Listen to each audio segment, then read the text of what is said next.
Welcome to the White Towel panel video where we talk all things Canucks, joined by, I don't know if there'll be graphics here or not, but Harrison Mooney and Patrick Johnson. Perfect. So, yeah, there we go.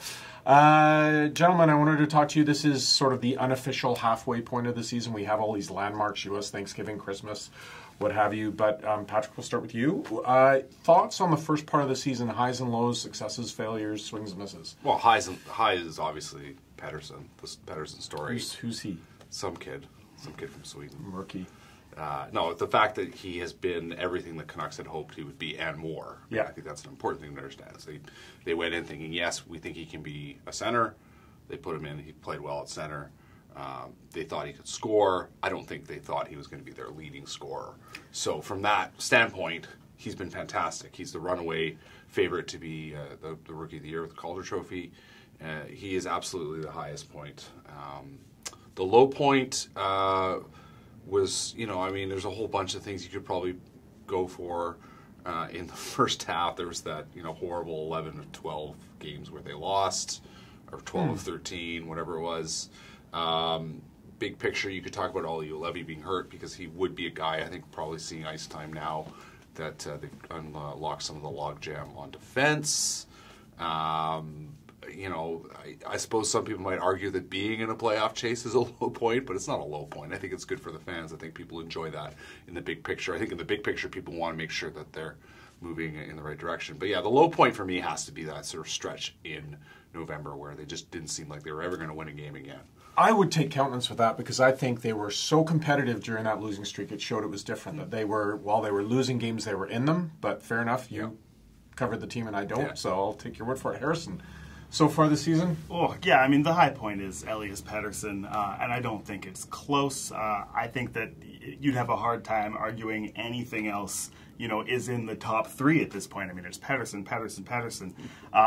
You could talk about, Bo Horvat's been great like he always is. Brock Boeser has had his moments, but it's been all about Elias Patterson this year. And when we're talking about low points, the defense core. It's the same defense core as last year. Nobody seems to have improved, except maybe Ben Hutton. And we're seeing them make the same mistakes again and again. And it just looks like the Canucks are going to continue to use these same guys that continue to struggle, that bleed shots, that bleed high-scoring chances. I think that the low point is just that defense core. You mentioned Boeser. Something to me that... I don't want to say it's an underreported story, but there was so much joy around. Boeser really was like what Patterson is this year. Kid was scoring goals that people were just marveling at his shot and thinking, the sky's the limit for this guy. I know there were injury issues. I know there were things to get over. Is it a story at all that he has not looked like the same player? Still looked good, as you said, but hasn't looked like the same player that we saw last year? Yeah, I think so. I think that the underreported story is that at times Boeser has looked like he's going through some real sophomore struggles, especially defensively. I think you can see times where he loses the puck along the boards or, makes a bit of a hoper pass that doesn't pan out. He's been burned more times than you'd want, your best winger to be burned. He's still putting up offense. He still looks great. He's still got a great shot. But one thing that's hurting him is Patterson is just so good that, last year Boeser was the story because, there was no Patterson. Everybody else was struggling and Boeser looked great. And this year, he's clearly the second best player on this team, and it's a long gap. And so now you're starting to see some of his deficiencies and, some of his struggles stand out in a way that they didn't last year when we were all just so wowed, at his skill. I think there's a way to tie the Boeser point that you raised about his defense, for instance, along with the broader point about the defense as well. And we see that in the last three games, especially on Wednesday night against Carolina, the struggles the Canucks had to work as a cohesive unit. And, Boeser, you're right, Boeser's had some problems, especially on breakouts, I'd say working off the half boards in his defensive end. And a lot of that is, I think, because teams are figuring out sort of what his tendencies are. And that's going to be a challenge for him going forward. He's now going to have to find new ways to do this. He's going to have to improve that aspect of his game. The Canucks as a whole, there have been moments of good stuff in the last 6-7 weeks, especially I would say their top two defensive pairings, like we've seen Edler and Tan have been pretty good. Hutton, as you mentioned, has been improved. Troy Stecher, we're seeing more of now, and that's going to be something to watch because he's been doing a lot of things really well.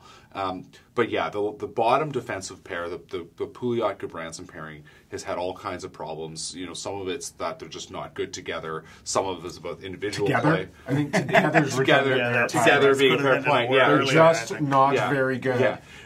And so there's issues there. I think there's no doubt about that's something they're going to have to confront going forward as an improvement area. But yeah, I mean, teams themselves are now focusing in on what the Canucks are trying to do, and it's a constant game of adaptation from both sides. The Canucks do something, teams adapt to them. The Canucks are not going to have to adapt again, and so that is definitely going to be something to watch going forward. So going forward, if you look at this team, they've clearly done some things in the front office to open up a spot for Thatcher Demko. What do you expect from the goaltending in the second half of the season? I mean, do you want to answer that first? I think it's the same. It kind of goes, we've been talking about since Demko came up, which is that, he's going to see something like 1 out of every 3, 1 out of every 4 games. Especially in March, there's 17 games in March alone, and that's going to be a very busy month. There's a couple back-to-backs. We're going to start seeing Demko a lot more. They had barely any games this month.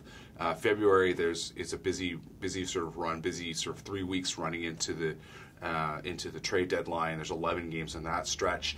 They're going to lean heavily on Jacob Markstrom. He's been playing really well. Some of that story, again, like I said, was some improved defensive play. But again, the last 3 games, we've seen that go away. I think it was 3 games in a row with plus 30 shots against. That's a question of the system in front of him. Markstrom's been doing everything he can, I would say, despite all that. But yeah, Demko's done well, and the fact that he did so well in that first start of the season, I think, to me, just sort of put a bit of mind to rest, saying, yeah, this guy's going to be fine. I mean, they didn't have, I think, necessarily any doubts he was going to be fine, but it was almost a reinforcement point. So yeah, 1 out of every 3, 1 out of every 4 games, I think it's fair to say is going to happen for him.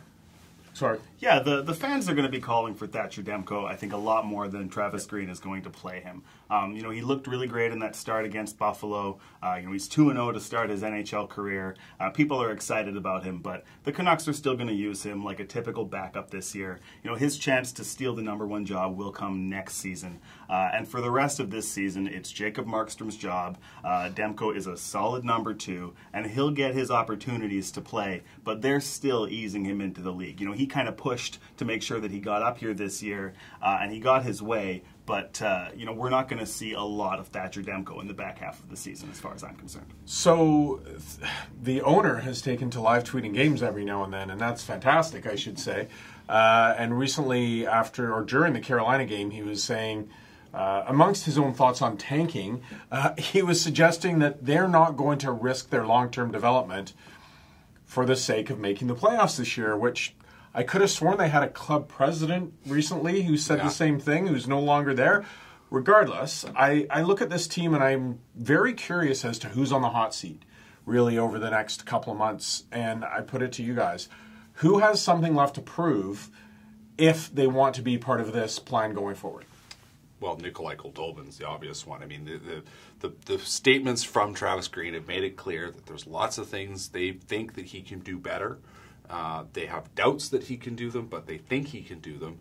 I think it's going to be a question to see of what happens with him, his role in the lineup. It's clear this is a team that would like to add another winger to the top 6 mix. There's no obvious prospect in that regard. There's no top-end prospect. These are the top-end prospects that are here now, other than perhaps Quinn Hughes on defense.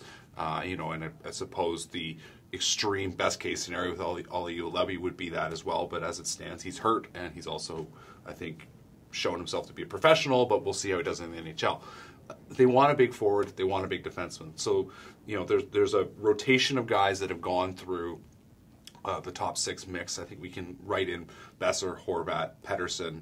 Baertschi's probably in there, though you think in the long term they'd probably like to find an improvement there. Upgrade, yeah. Josh Levo's shown very well. I think he's going to keep being in there.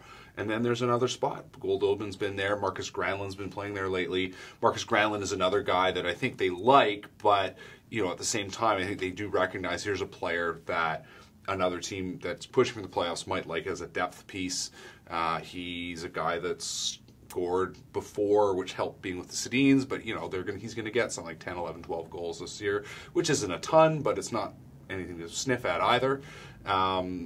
So, I think those guys up front. And then, like I said, I've already kind of mentioned on defense. I mean, I think they're going to look at they've got a couple of guys in Utica that they're going to take a look at. I'm sure they're going to see Ashton Sautner up pretty quick once he gets healthy and back with the Comets. They're interested in seeing what Jalen Chatfield has to do.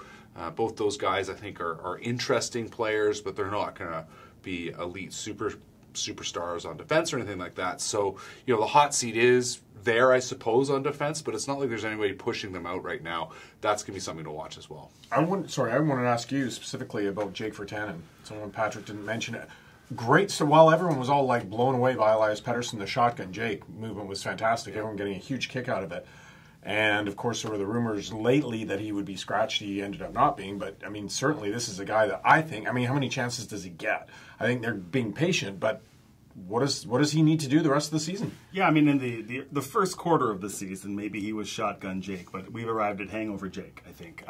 He doesn't look quite like the same guy. And yeah, he's a player that has a lot to prove. I think, honestly, every winger outside of Brock Boeser still has something to prove and still has to prove that they can be a member of the Canucks core going forward. I think the Canucks feel pretty good about where they're sitting up the middle with Pettersson, Horvat. Adam Gaudette looks like he's going to be a player for them, and then, they've got Sutter and Beagle signed, and either one of those guys can be a fourth-line center. So you're set up the middle, for a decent team. But after Boeser, you've got all these guys that are trying to prove that they can be, the second winger, the second-line right winger, and that includes Virtanen. He needs to do a lot more than he's done lately. Obviously, Goldobin. And again, I'm going to talk about the defense. I honestly don't think that there's a single defenseman the Canucks have that has proven he should be back next season. And that includes Chris Tanev, who's a great defensive defenseman, but doesn't put up any offensive numbers, really.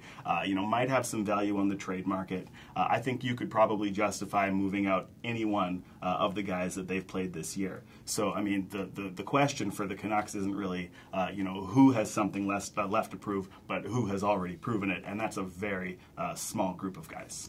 Last thing for you guys, I did a podcast today with our national hockey writer, Michael Trakos. He's at the All-Star game. He's talked to several GMs this week. The feeling is that there's so many bubble teams. There's so many teams that are either right there from dropping or rising that may drive the market up. And we've seen impatient owners with more GM and coach firings than we've seen previously at this point in the season. And that could spur on lots of movement toward the now traditionally boring trade deadline. Do you think the Canucks are looking to make any sort of a major move as a buyer or seller? Well, funny enough, I talked to Jim Benning today and sort of probed him on the question of how do you handle the Alex Edler situation? What's your focus on the fact that you have a hometown draft? What is your feeling about the situation? And he repeated the same line that Francesco Aquilini said. Listen, we're not going to trade picks or prospects to add a player. That's just not what we're interested in. So take that for what it's worth. The question of Edler, that's going to be something they're going to start talking about next week. I think there's an interest on their part. He didn't say it, but I get the sense that they're going to basically say explore the situation based on how the next few weeks play out in terms of the playoff race. They're going to say they're not going to shut the door on the idea of trying to see if Edler goes somewhere. There's been interest in him in the past. There's no doubt there's going to be interest in him given the fact that he's a free agent this summer and he's playing well. So that's a factor in there. And then Benning admitted to me. He said, "Listen, we have a hometown draft. I'd love to have more picks. Just to, we want to show our fans. We want to be up on the stage for our fans." So I think they're going to be looking at stuff. I'm not sure what else really there is to move out. I mentioned Granlund. There's the two defensemen that Harrison pointed out that, I think rightly are trade chips. I'm doubtful the Canucks actually try to do something, although they won't say no if they get the right offer. And then beyond that, I'm not sure what else they'll be able to do given where their interests lie. Look at their untouchables, right? I mean, obviously Boeser, Pettersson, Horvat, obviously Hughes, and the first round pick for this year are completely off the table. Yeah. What other value is there? Like, what are you going to get? There's not a whole lot. I mean, that's the other thing, right? Is that that's the simple truth. I mean, Goldobins might be another one, might be interesting to a team that's looking for a guy with skill. What is that? But it's going to be a late pick. I mean, that's what it is. And picks are, the numbers guys will tell you that a 6th round pick has as much value as a 3rd round pick. They just, in the end, picks are good. If you're not going to use the player, you might as well take that. But you're right. There's not a whole lot else there. They might try to make 1 or 2 more trades, but I wouldn't be holding my breath for something huge. Yeah, I mean, I'll say if you look at the Canucks roster logically, there aren't a lot of high-profile trade chips. But the great thing about the trade deadline is not a lot of GMs look at these things logically. If you want to be a team that gets over the hump and gets out of this group of playoff bubble teams, maybe you overpay on a guy. I think that like Brandon Sutter has trade value as a veteran center. A lot of teams are going to be interested in that. For some reason, Eric Goodbranson still has trade value. And that seems silly. But again, at the trade deadline, a lot is silly. I think that Sven Baertschi might even have some value as a winger who maybe hasn't proven that he can be a top 6 guy long term, but has shown enough skill and shown that he can play, with other skilled players. A team might look to add somebody like that. So I think the Canucks would be wise to listen to all offers and make sure that they're not buyers. They need to be sellers. People are a little bit concerned that they might make the playoffs and not get a high draft pick. But I think people will be fine with that in the end. If the Canucks make the playoffs, the market's going to rally around them. They're going to be excited to see the Canucks in the playoffs. But if the Canucks are trading prospects and picks to bring in veteran guys in the hopes of making the playoffs, that is going to blow the lid off this market. I'm just stunned you guys didn't bring up Louis Eriksson's name at all, especially when we're talking about trades. Guy, veteran guy, has been around, maybe help someone in the playoffs. I don't know. There's a lot of little things. There are a lot of little things. Yeah, we got a lot of big things to watch for too. Yeah, a lot of little things to watch for. We got a lot of big things here at the Province and the Vancouver Sun. Subscribe to our podcast through Apple Podcasts, all under the White Towel. We'll do our White Towel videos for you every week.